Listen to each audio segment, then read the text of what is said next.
Okay,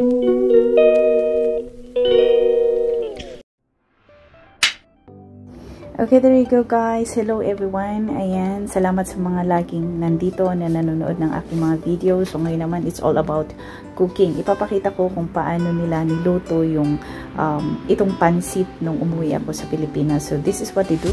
Ay pinailit nila yung malaking wok na pinaglutuan nila nitong pansit. Ayan, yung malaking kawali na yan. So nilagyan nila ng mantika. Tapos pinainit, inilagay yung pork na yan, ayan, inalo-halo, niluto, then after that inihalo din nila itong mga gulay na to, yan, yung repolyo, beans, and then yung what's that, carrots, yan, pinaghalo-halo nila, and after that pag naluto, yan, isi-separate nila, sineparate nila, wow. So yan. So after that, nang na-separate nila, hindi na nila hinugasan yung malaking kawali na yan, nilagyan nila ng hot water, tapos tinimplahan na nila ng soy, ayan, nakita nyo naman, asin. So yan, so what they do is yan, ayan na. Next thing na ginawa nila is yan, inilagay na nila yung bihon kasi hindi na nila binabad yun sa tubig. So kaya pala nilagyan nila ng tubig ito na marami para ito yung pangluto nila dyan sa itong pansit na to, itong stick rice na to na hindi pa siya nasok sa water.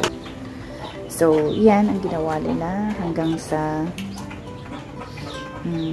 i-boil nila ng i-boil, hanggang sa, ayan, they're using the pork, and then, yung, na lang, gamit nilang panghalo, hanggang sa lumambot yan, lulutuin nila ng ganyan. So, diba, napaka-simple nito, pero gustong-gusto ng mga Pinoy.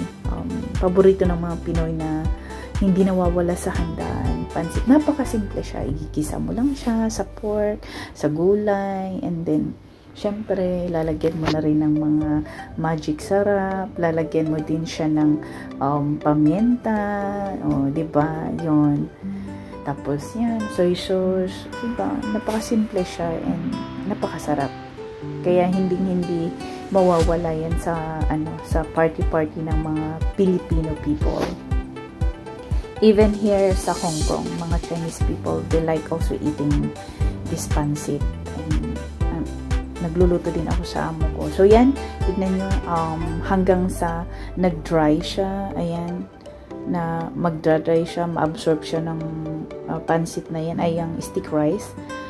Tapos hanggang sa maigisa-gisa mo siya, and then pag naluto na yan, ayan, ihahalo mo na yung gulay, o yan, see, ayan, may gulay-gulay na siya. That means inihalo na yung gulay dyan. So simple as that, na ganyan lang yung pagkaluto ng pansit in province. I don't know the other, yung mga iba kasi, mga iba nilalagyan pa ng hipon, mga ganun. It's up to you kung anong gusto mong ilagay. So yan, naluto na yung napakasimpleng pansit namin, and it's very yummy guys. So thank you guys for watching, and God bless everyone. Bye!